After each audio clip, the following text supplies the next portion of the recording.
Now, I want to be clear. I'm not saying hold his past against them. I'm not someone that believes in holding anyone's past against them. I believe in people changing, evolving, growing, learning. I believe that, there's so much I think that people don't understand about someone's past. And what I mean by that is there's so many details to the story that if you knew, you would view their past differently. All right. Now, me being a coach, I get the opportunity to hear everything. I got story. I always tell you that I got stories for days. Okay. And I've seen so much, which is why, let me just share this with y'all, which is why, like, I can never judge someone because I'm a firm believer that we don't always know the full story.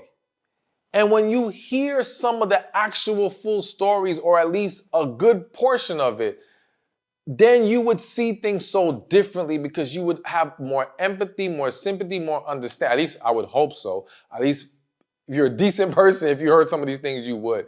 But the point is, there's just so much more to it than just what you see on the surface, okay? So with that said, I'm not saying hold anyone's past against them, but that doesn't mean you're not allowed to have your concerns.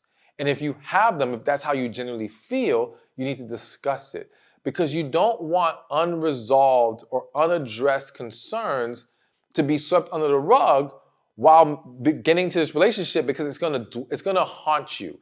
It's going to linger on and it's going to cause other different types of problems. So for example, let's just say you've been this man's friend and you've seen him cheat on his previous girlfriends, all right, or a previous girlfriend. And even though you are in love with him and you genuinely feel like he's in love with you and you want to believe he can be faithful to you, you may have this deep concern of, well, how do I know he won't do the same thing to me, right? And that needs to be talked about and it needs to be addressed. And maybe it needs to be a conversation of understanding why he made those decisions in the past. What led him in that direction? Why does he feel like he'll be different now with you? How has he grown from that? What has he learned from that? Because I think gaining that clarity, getting that information can help give you a lot more peace about it. Now, listen, there comes a point where we just have to bring closure to certain things and say, all right, if we're going to do this, we're going to do this. If we're going to be with this person, we have to get them a clean slate and make it about us. We can't make it about what happened with them and someone else, unless, of course, what happened with them and someone else has created baggage that they're trying to bring into this relationship with you. So essentially, let's flip it. Let's say he was the one that was cheated on. Because let me tell you, there's a lot of situations where the man has been cheated on before, and now that causes him to be very insecure, or that causes him to be, what's the word I'm looking for? He's overbearing in the sense of, like, he comes off even a little controlling because in his eyes, he's trying to make sure you don't do to him what the last girl did to him. All right, so now I got to make sure where you going and what you doing here and boom, boom, boom, boom, boom.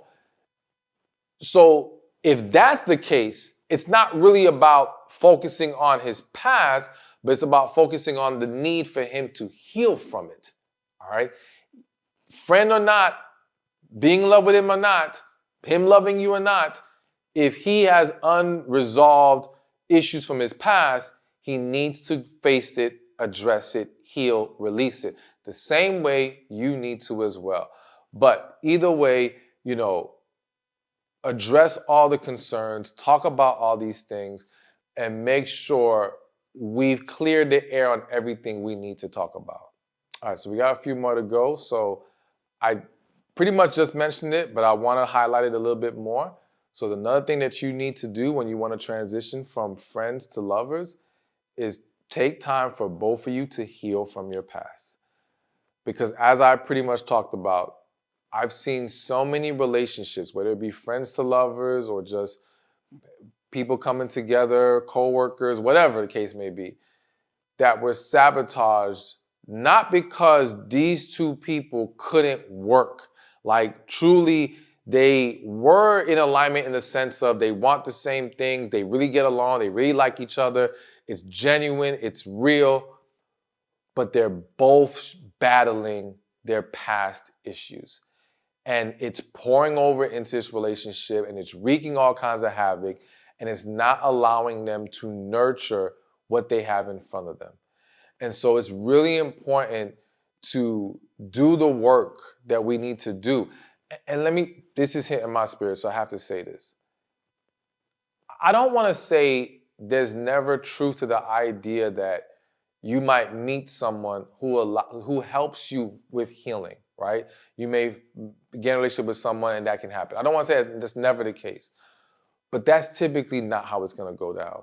And that's typically, you definitely should not look at that as how you need to, like, it can't be, I'm going to wait here and the right one will help me heal, or the right one will heal with me. Because if you don't heal, you may never receive the right one. If you don't heal, you may not know how to embrace the right one. If you don't heal, you won't know how to keep it. When I say keep it, nurture it, pour into it, cultivate that healthy relationship. You're playing with fire if your mentality is when they come, then we'll fix it. No. So in reality, even if you're not transitioning yet with your friend to lovers, even if you haven't had that conversation yet, let's not wait till then to now try to heal. Let's do it now. Let's take care of business now. But if we're already at that point of discussing it, or you get there and you haven't healed for whatever reason, it's definitely one of those things you want to do before taking that next step. All right? Because I'll say this, when you two are friends, when two friends truly fall in love with each other, their sensitivities to each other are heightened, all right? And if there's any past trauma and baggage, they're going to be so much more easily triggered in a lot of situations. They're going to be, it's easier for their insecurities to come out. I always say when you have a real connection, when you fall in love with someone, that pulls all these things out of you. All right, it's going to expose you on a very deep level. And I might scare some of y'all. And I'm not trying to scare y'all. I'm not trying to deter y'all from moving forward with the person that you have this connection with. I just want to give you the reality of it. And that's the reason why so many run from it, because it's scary in that way. It makes them feel too vulnerable. It makes them feel so emotionally naked, and they're not comfortable with that. But if they were willing to heal first, they would be able to get through that and accept this amazing, beautiful potential relationship that's in front of them. Hey, thank you for watching this video. Be sure to check this one out right here, and I'll see you there. Relationships are the key to a successful life. But there's 5 areas that we have to be mindful of when it comes to relationships. There's relationship with God, relationship with ourselves, relationship with family and friends,